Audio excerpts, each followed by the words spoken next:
Palavra do Senhor em Isaías, o capítulo 55. Isaías, o capítulo 55.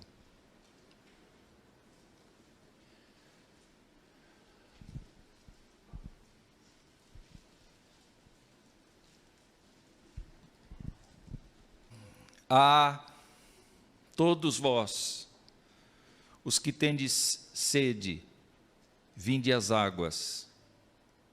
E vós, os que não tendes dinheiro, vinde, comprai e comei. Sim, vinde e comprai, sem dinheiro e sem preço, vinho e leite. Por que gastais o dinheiro naquilo que não é pão, e o vosso suor naquilo que não satisfaz?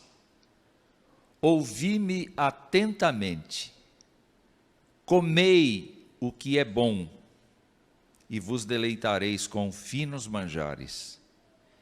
Inclinai os ouvidos e vinde a mim, ouvi, e a vossa alma viverá, porque convosco farei uma aliança perpétua, que consiste nas fiéis misericórdias prometidas a Davi.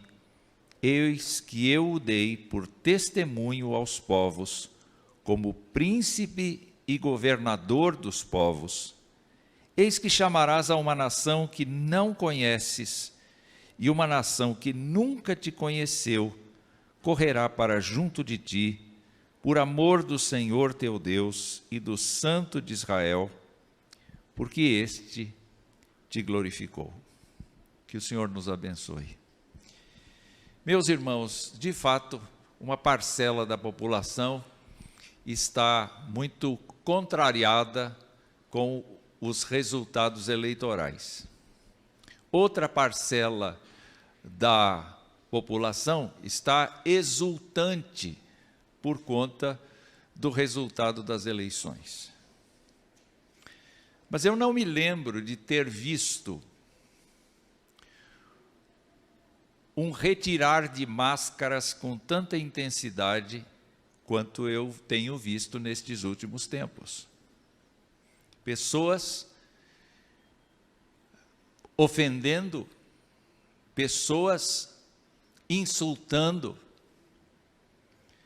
e pessoas fazendo recortes na internet de qualquer lado. Eu não estou me referindo a um lado específico, eu estou falando de qualquer lado. As pessoas retirando pedaços de fala, pedaços de vídeos e dando uma interpretação ao contrário até do que foi dito. Deu para perceber como o nosso país está longe do Senhor Deus. Um país que se diz de boa parte evangélica. Um país que se diz de boa parte seguir o Senhor, andar pelo Senhor.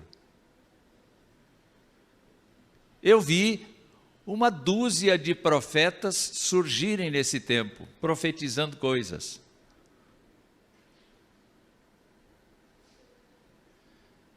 E eu confesso a vocês que eu fiquei perdido diante de tantos discursos que eu vi.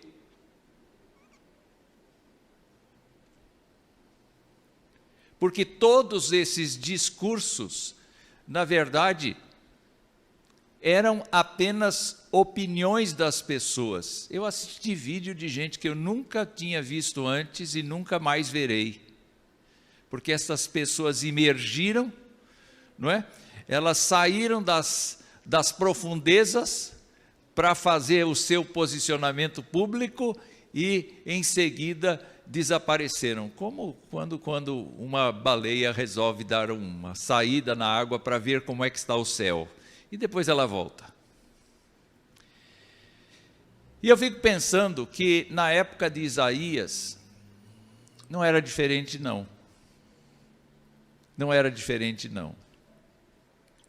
Isaías foi justamente levantado por Deus para ser um mensageiro. Quando a gente lê o capítulo 6 de Isaías, a gente verifica todo aquele chamado excepcional, maravilhoso, que eu gostaria de ter tido, não é? De ter uma visão do trono celestial de Deus no santíssimo lugar dele, e os seus anjos exaltando o seu nome sem parar, e o próprio Isaías se quebrando e admitindo que era um homem de lábios impuros e que habitava no meio de gente impura também. E Deus diz assim: a quem eu vou enviar? E Isaías, mais do que depressa, dá a impressão que ele diz assim: eu sei a resposta, eu quero ir, sou eu, eu quero ir, eu quero ser um anunciador da tua mensagem. E Deus diz para ele: então você vai falar com este povo, mas eles não vão te ouvir. E a mensagem que você tem, que será uma mensagem tão boa, será ineficaz para a maioria deles. E eles vão ser reduzidos quase que a nada. E Isaías pergunta: até quando eu vou fazer isto? Até que a minha justiça, até que eles sejam todinhos dizimados e eles aprendam a me seguir. Algo mais ou menos assim. Vamos parar para pensar um pouco, que Isaías então falou com reis, esteve na corte, recebeu oráculos de Deus, e a esta altura do seu livro, ele acabou de contemplar um retrato do servo sofredor no capítulo 53. Nós sabemos que o servo sofredor não aconteceu na época de Isaías. E quando a gente lê os evangelhos, quando a gente lê as cartas apostólicas, a gente não consegue mais imaginar Isaías 53 sem nos envolvermos com a pessoa de Jesus. É impossível que haja outra pessoa que tenha passado o que Jesus passou. E a forma como Isaías descreveu esse sofrimento do Senhor. Hoje é dia de ceia, e nós estamos aqui para celebrar a morte e a ressurreição do Senhor, comungando em espírito e em verdade com o próprio Senhor Jesus. Maravilhoso. Entretanto, Isaías, na sua profecia, depois de ter descrito o sofrimento vicário do servo do Senhor, fala daquilo que Deus pretende fazer com aquele povo que ele escolheu em Abraão, e aquele povo a quem ele concedeu terra, aquele povo a quem ele concedeu sua misericórdia, aquele povo a quem Deus concedeu a sua bondade, a sua proteção, o seu carinho, o seu caminhar, o seu ouvir, o seu atender, o seu abençoar. Ele fala do futuro glorioso de Sião no capítulo 54, mas de repente, Deus o leva para ambientes maiores. E ele começa a falar dos oráculos de Deus desta maneira. Ele se dirige a pessoas com sede. Ele se dirige a pessoas que não têm dinheiro. Portanto, pessoas que efetivamente são carentes da graça de Deus. Pessoas que estão percebendo que não têm nada para oferecer a Deus nem para si mesmas. Pessoas que estão quebradas, pessoas que estão sensíveis à sua própria fraqueza, pessoas que sabem que diante da vida elas não têm o que fazer, porque elas estão numa atitude de absoluta dependência de alguém e de algum poder que as transforme. É para esse povo que este oráculo, que esta mensagem é falada. Se você se sente já dessedentado, não precisa beber. Se você é uma pessoa que efetivamente confia nos recursos que você mesmo tem, essa mensagem não é para você.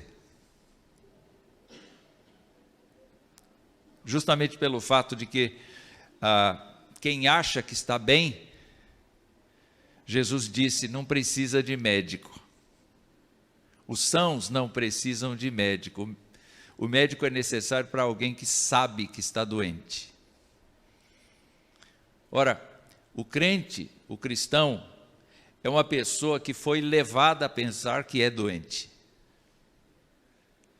E quem o levou a pensar que é doente não foi outro cristão. Foi o Espírito do Senhor que mostrou, que convenceu do pecado, que convenceu da justiça, que convenceu do juízo de Deus. Foi o Espírito Santo que trabalhou na vida desta pessoa, regenerando o seu coração e preparando o coração dessa pessoa para receber o Filho de Deus como o seu Senhor e Salvador. Pois é, o Brasil não está precisando das mensagens que estão sendo ditas por aí em todo momento. O Brasil está precisando de algo maior do que isto. O Brasil está precisando do Senhor Jesus. E nós somos os portadores desta mensagem. Então vamos ver aqui um pouco das características dessa mensagem. Primeiro de tudo aqui que eu vejo é que o profeta, em nome de Deus, falando por Deus, sendo o intérprete de Deus, diz assim: vinde, comprai e comei sem dinheiro. Vinde, comprai e comei sem dinheiro. Os verbos estão aqui no imperativo. Não são sugestões, são ordens. Você está com sede? Você não tem recursos? Então é com você que eu estou falando. Venha comprar sem nada. Não venha oferecer nada para obter 3 coisas fundamentais: a água, que é imprescindível para a vida, mas também ele diz, você compre vinho e leite. Eu fiquei pensando nos efeitos do vinho, e a Escritura nos diz que o vinho alegra o coração. O vinho, de certa maneira, aqui neste contexto, é símbolo de alegria, é símbolo de caso resolvido, é símbolo de perdão de Deus para a minha vida, é símbolo de livramento do Senhor. Vocês se lembram que nós lemos hoje? Firme está o meu coração a Deus, cantarei.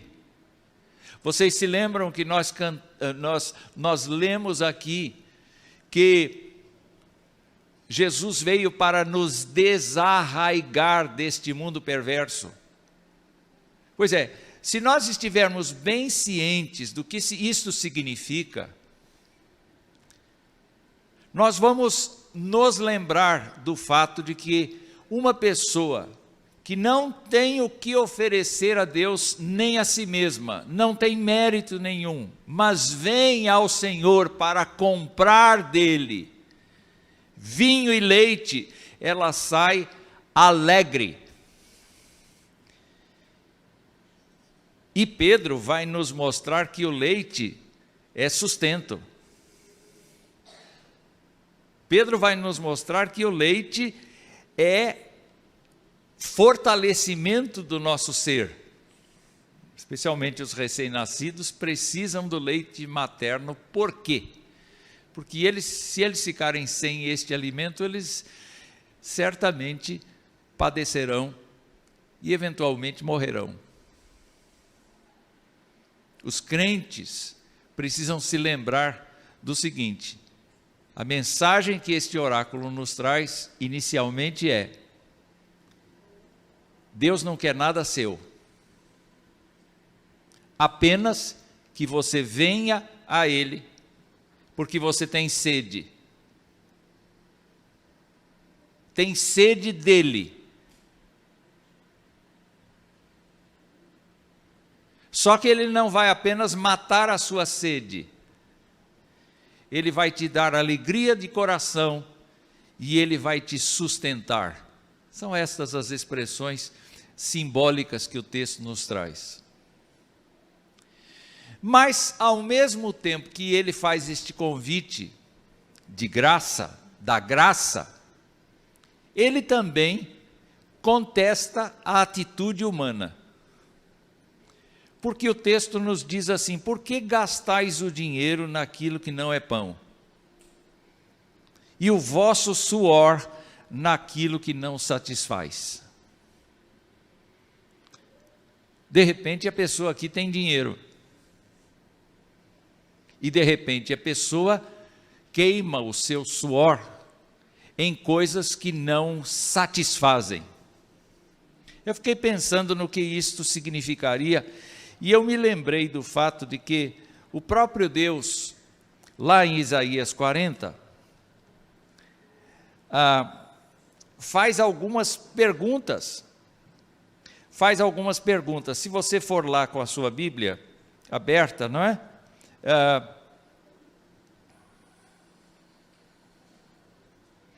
A partir do verso de número 19.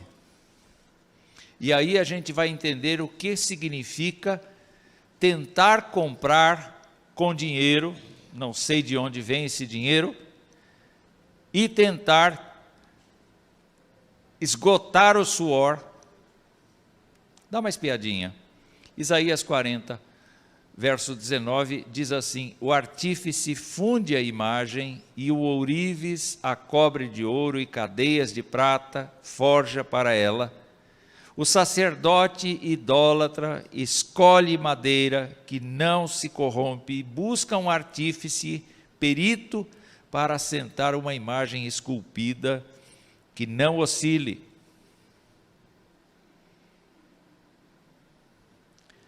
Há uma outra coisa que Deus fala.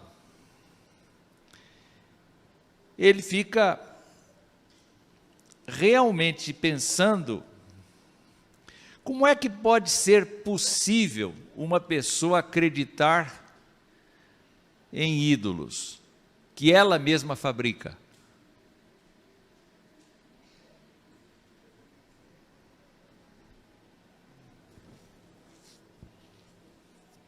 No entanto, é o que a gente assiste, especialmente no nosso país. Nós assistimos isto. As pessoas confiam as suas vidas a divindades criadas por elas mesmas, a ideologias que fazem mal à saúde, mas elas confiam as suas vidas a isto. Elas são capazes de morrer por essas ideias. E de que adiantará morrer por essas ideias?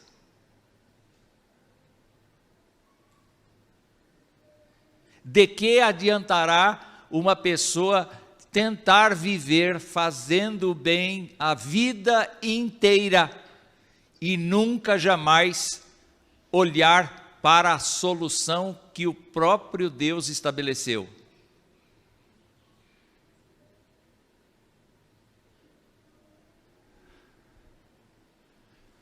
É por isso que, quando a gente lê aqui, vem essa pergunta. No texto, a gente encontrou essa verdade. Você não tem que ter recurso nenhum. Eu não quero recurso nenhum seu, mas eu quero te dar água, vinho e leite. É isso que eu quero te dar. Mas por que você labuta recusando a minha oferta e tentando ser uma pessoa que depende exclusivamente de você mesma e das coisas que são criadas pela humanidade?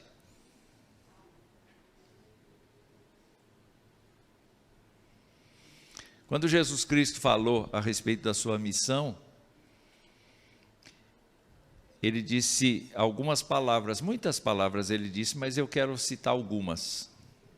Ele disse assim: eu sou o caminho, a verdade e a vida. Vocês estão contabilizando lá na sua mente o versículo? Ninguém vem ao Pai, senão por mim. Quer dizer, além de ser um pesadelo, as pessoas confiarem nas suas próprias ideias, além de ser um pesadelo, as pessoas se entregarem a uma vida de mentira, porque a única verdade é Jesus. As pessoas estão disponibilizando recursos que não têm, e as pessoas estão se aproximando do fim delas, sem que haja para elas alegria de coração e sustento na direção de Deus.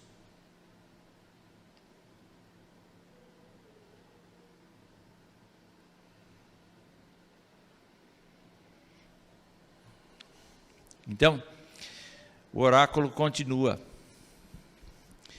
e ele diz assim: ouvi-me atentamente, comei o que é bom e vos deleitareis com finos manjares. E ele vai dizer como é que é o comer o que é bom e o que é se deleitar com finos manjares. Ele vai trabalhar a seguinte ideia: inclinai os ouvidos e vinde a mim. O que o Senhor quer não é que a pessoa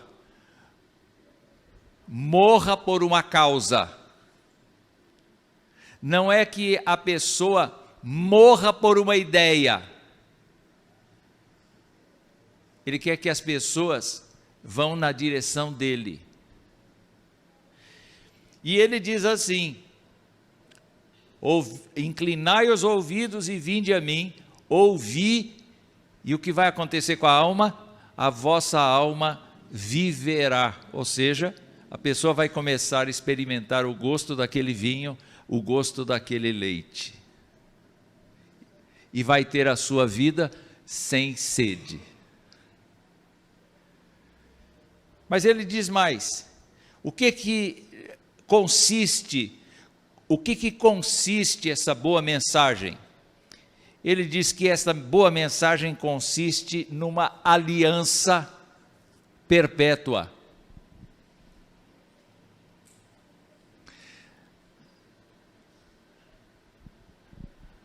Você sabe o significado da palavra perpétua?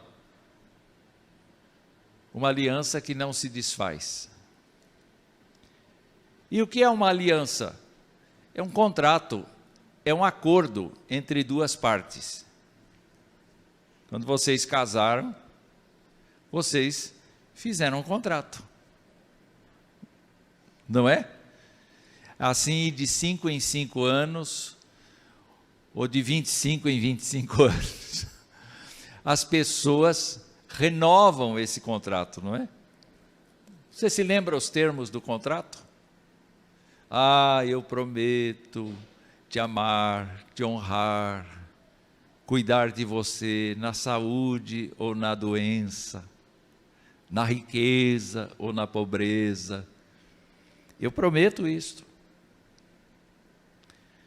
E a gente tem um número muito grande de divórcios porque essas promessas foram ditas da boca para fora ou ditas no momento de paixão, mas quando a vida se tornou real, as pessoas descobriram que tinham mentido. No altar. Mentiram no altar. Só que nós sabemos que o Deus Todo-Poderoso não mente. E quando o Deus Todo-Poderoso não mente, e diz que faz uma aliança perpétua, não há nada que possa demovê-lo dessa decisão. O Senhor Jesus Cristo falou mais uma vez, e ele fez uma declaração muito dura para aqueles que o ouviam, que eu sempre gosto de visitar. Eu sempre gosto de visitar. Ele disse no capítulo 6 de João, ele disse o seguinte, a partir do verso 37. Preste atenção. Presta atenção como é que a aliança se concretiza. Como a aliança acontece. Ele diz assim: todo aquele que o Pai me dá, esse virá a mim. E ele virá convencido pelo Espírito Santo, mas aceitando o convite da graça, crendo no convite da graça. Ele não é enganado pelo Senhor para entrar nesse contrato. Ele não é levado na conversa com falsas promessas de Deus, porque Deus é verdadeiro.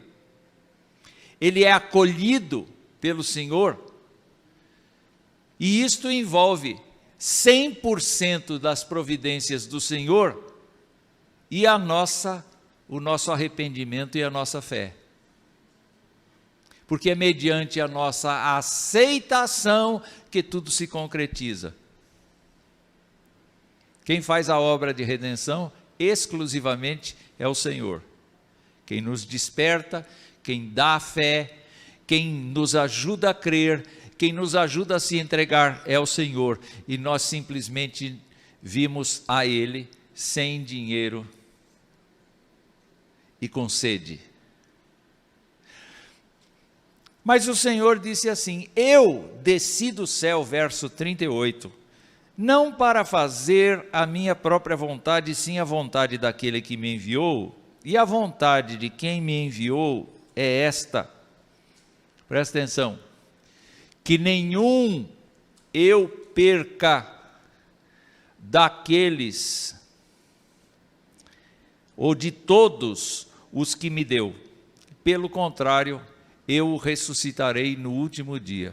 A aliança, então, é feita pelo Senhor, agora, com a atribuição de Jesus Cristo, não apenas de entregar-se no lugar da gente, mas também com o compromisso de ressuscitar a gente no último dia. E ele continua dizendo: de fato, a vontade de meu Pai é que todo homem que vir o Filho e nele crer tenha vida eterna, e eu o ressuscitarei no último dia.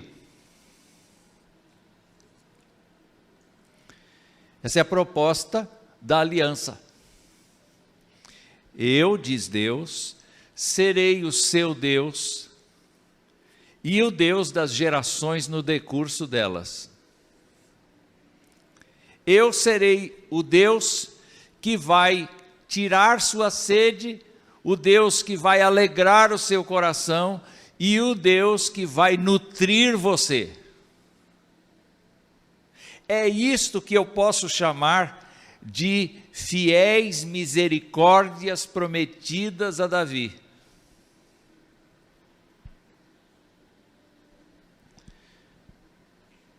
Exatamente pelo fato de que nas fiéis misericórdias prometidas a Davi está no centro destas promessas todas a pessoa do Filho de Deus, o servo sofredor.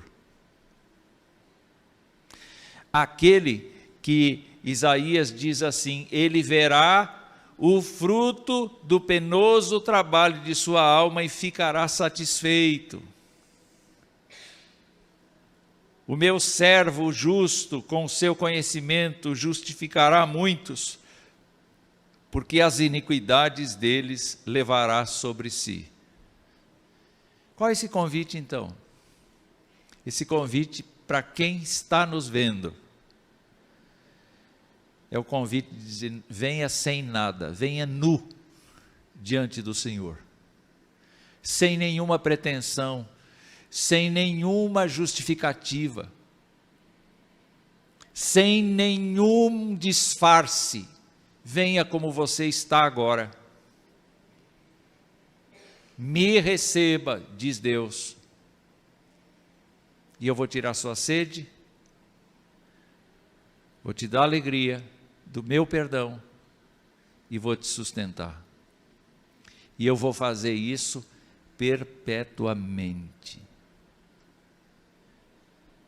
Então, quem está agoniado, quem está atribulado com os problemas do nosso país, nesse momento, olhe para Isaías, olhe mais para cima,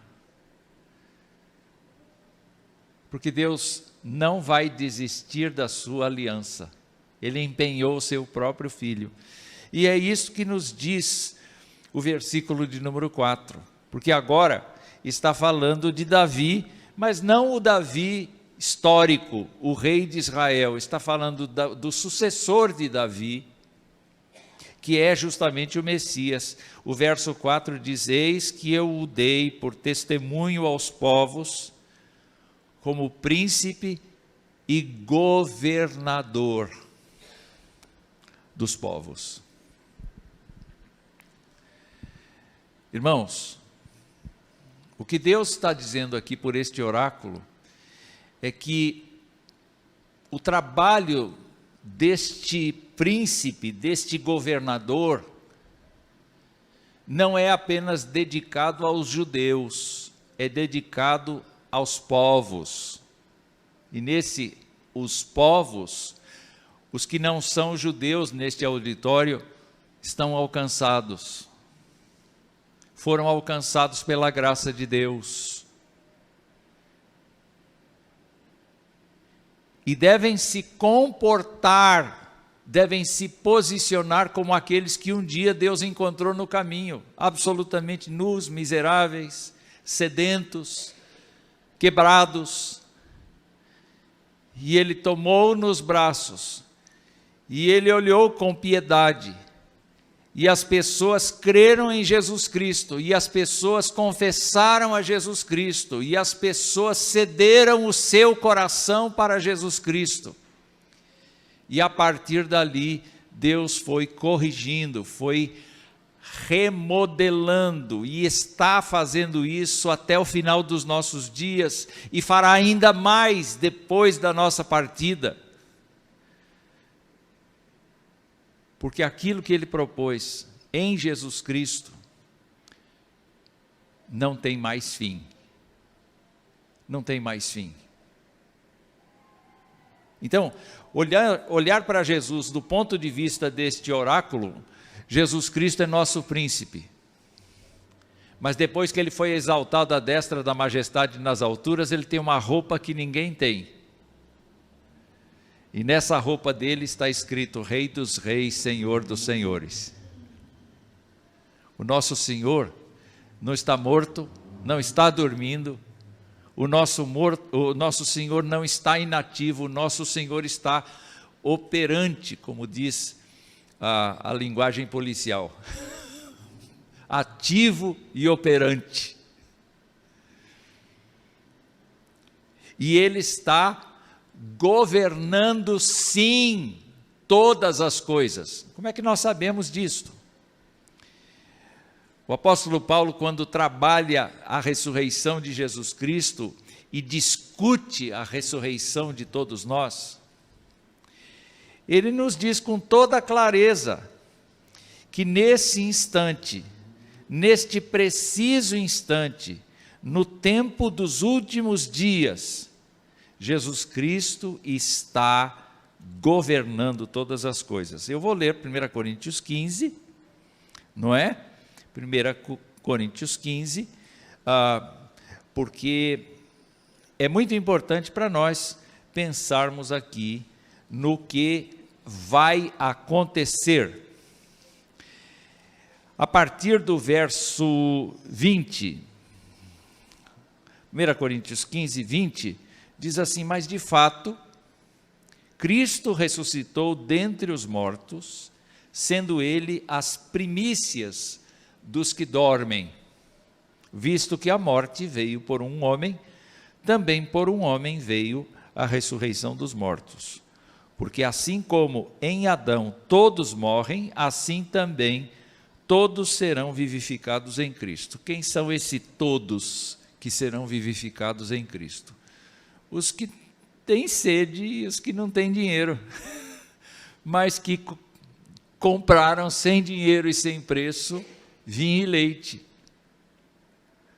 Aqueles que não tentaram criar seus próprios deuses com dinheiro emprestado, nem gastaram o seu suor tentando se justificar diante de Deus. Aqueles que simplesmente vieram para o Senhor e Ele derramou sobre eles as misericórdias de Davi, as fiéis misericórdias de Davi, que são a aliança perpétua que Ele firmou com essas pessoas.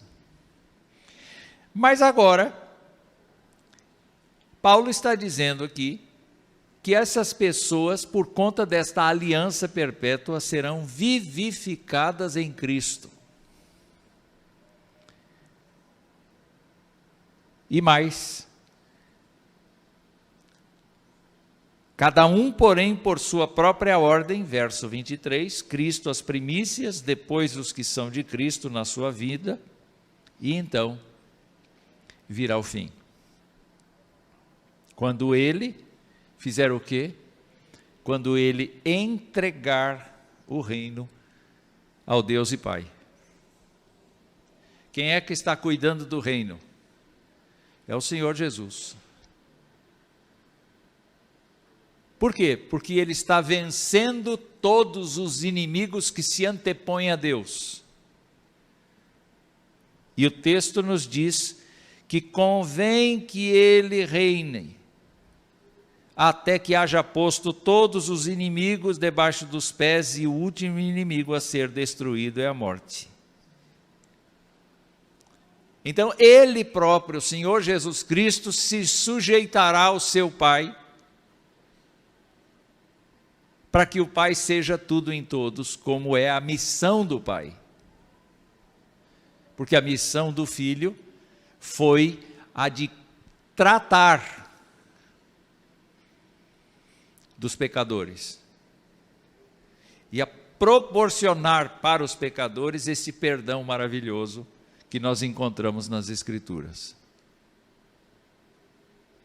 Só que nós devemos olhar para Jesus Cristo como o verdadeiro príncipe, o verdadeiro governador. Queridos irmãos, não é o nosso sistema de governo que é o nosso governador. É o Senhor. E se Deus nos manda orar por aqueles que estão no exercício da autoridade, como ministros de Deus para isso, vamos orar. Se nós vemos alguma coisa que merece a rejeição da igreja, vamos rejeitar.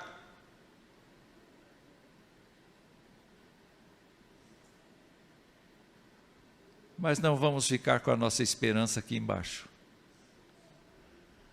Porque a nossa esperança não está aqui embaixo, está no nosso governador. Quem é o nosso governador? É Jesus. Eu estava comentando com o reverendo Thales durante o nosso tempo de louvor, que eu gosto de cantar o cântico Ele é exaltado, para sempre exaltado. Eu gosto de cantar na segunda pessoa do singular. Já fizeram essa ginástica? És exaltado. E depois? Esqueci. O que vem depois? Hein? Dá para colocar a letra? És exaltado, teu nome exaltado. Isso, já chegamos lá.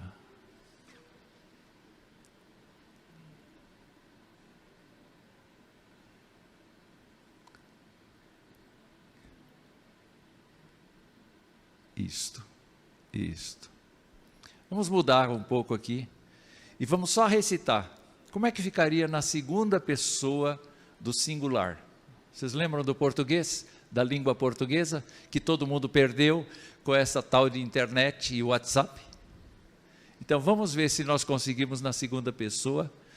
Diria assim: és exaltado, o Rei exaltado no céu. Te louvarei, és exaltado, para sempre exaltado teu nome, louvarei. Por que a gente fala isso? Porque Ele é o nosso governador, Ele é o nosso príncipe, Ele é a quem nós devemos nos reportar, Ele é a quem nós devemos nos entregar. Eu preciso fazer isso. Minha casa, minha esposa sabe disso. Eu preciso me entregar. E eu preciso permanecer firme do meu lado, porque da parte de Deus a aliança é perpétua. As fiéis misericórdias prometidas a Davi estão definitivamente dadas. Deus não está pensando, será que eu devo me arrepender ou não? Deus não tem esse problema. Deus não tem esse problema.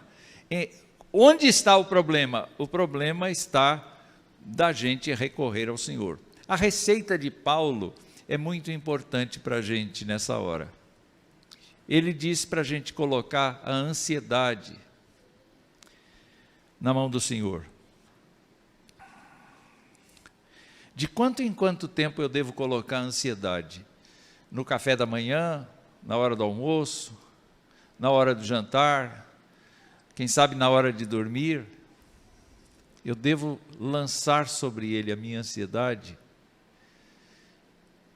toda hora que a ansiedade aparecer. Então, se ela aparecer daqui 2 minutos, de novo, Senhor, eu estou ansioso. Senhor, meu Pai, o Senhor derramou tua graça solenemente sobre mim. O Senhor não muda de ideia. Eu não quero gastar a minha vida com coisas que me fazem suar, transpirar e que não levam a lugar nenhum.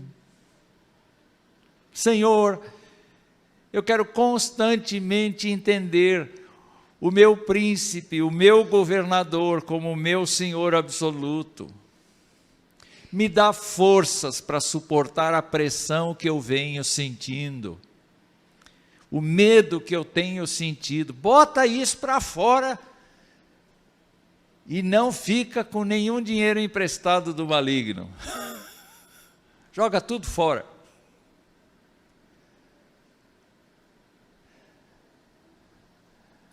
E eu fico impressionado com o último versículo que diz: chamarás a uma nação que não conheces, porque não estava na aliança antes, vai para a segunda aliança, mas essa nação que nunca te conheceu correrá para junto de ti. Eu fico impressionado com isso. Será que nós estamos correndo para o Senhor? E esse é o grande desafio que nós temos hoje. Eu queria que o Brasil inteiro corresse para Jesus.